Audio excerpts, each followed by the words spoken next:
This is the one. Lot 35, a late 18th century thin man Toby Jug figure, seated, right hand holding a pipe to his mouth and a beer jug in his left, wearing tricorn hat, breeches and jacket in mixed brown, crimson and green glaze.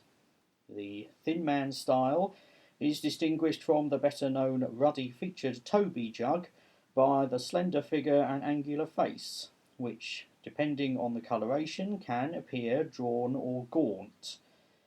By comparison with the closed mouth and convivial smile of the Toby, the thin man's lips are considerably drawn back from the teeth. This is normally interpreted as the figure smiling whilst gripping the stem of his pipe, but can also be construed as a sinister grin. The crimson coat of this item is particularly rare amongst its type, and will make this of particular interest to collectors. So that's it. That was the chappie. It came to us after a house clearance, quite a big house clearance from a gentleman who'd passed away. I can't actually remember whether the gentleman had any immediate family, but I think you just get a bit of burnout when you're doing a clearance, and you end up selling the lot, sight unseen. It's the seller and the buyer taking a bit of a gamble, really. And as often happens, you get a lot of junk. But we happened to come across this little fella. I don't think you can have no opinion about these sorts of things. You either like the characterfulness of it, or you just don't like things with faces, and you don't want it around.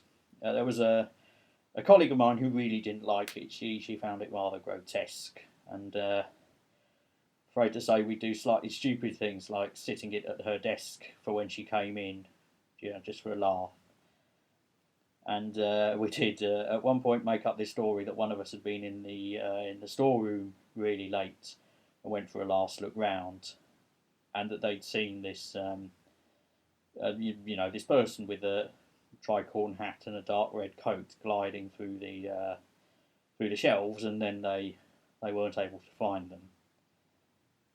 And so anyway, the time for the sale comes up. And by this point, we've established that the guy's actually quite a decent little find. So there's a good turnout. There usually is for porcelain. They know their stuff. There's some regulars that always come along. Bit of friendly competition, or at least it's usually friendly. There were these two lads, Larry and Fergus, known each other for years. They always had a good bit of banter with each other.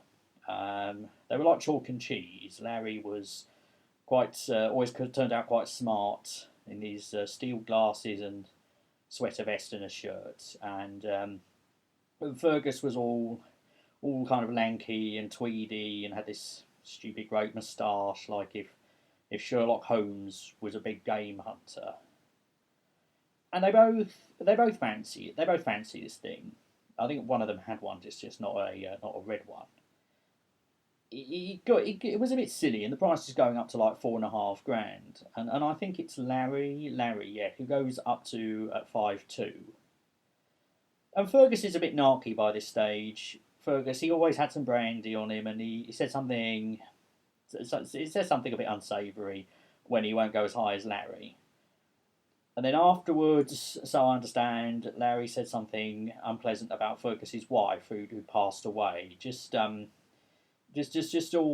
unnecessary, really. And normally there's a few drinks down the pub afterwards, but no one was really in the mood.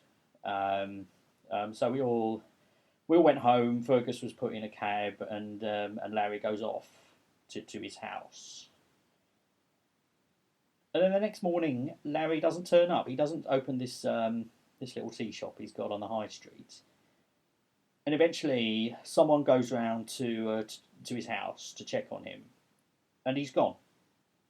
He's just completely vanished, without his keys, even though his house is locked up, without his wallet. All his shoes are still there. Just no one knows.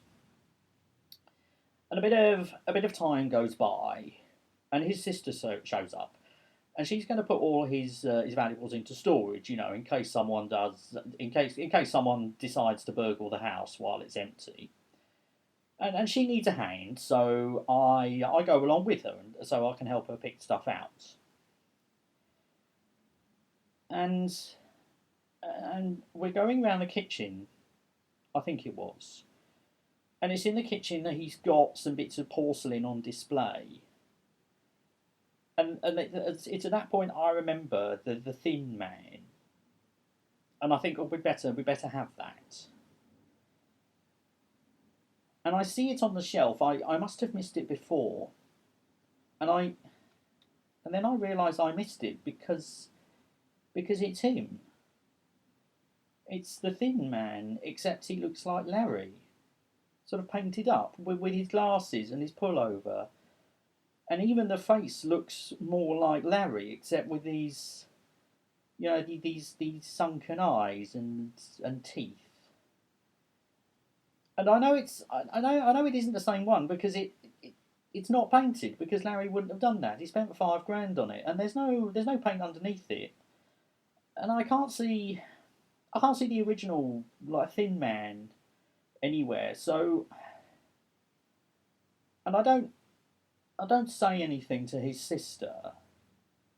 I just leave it, and I help her pack the rest up. I leave it there. I feel like she shouldn't see that. And as we're coming away from the house, I have to make myself not turn around, because I know if I do, there's going to be I'm going to see something just gliding about, round the edges of the windows. And I still do wonder where the real Thin Man went,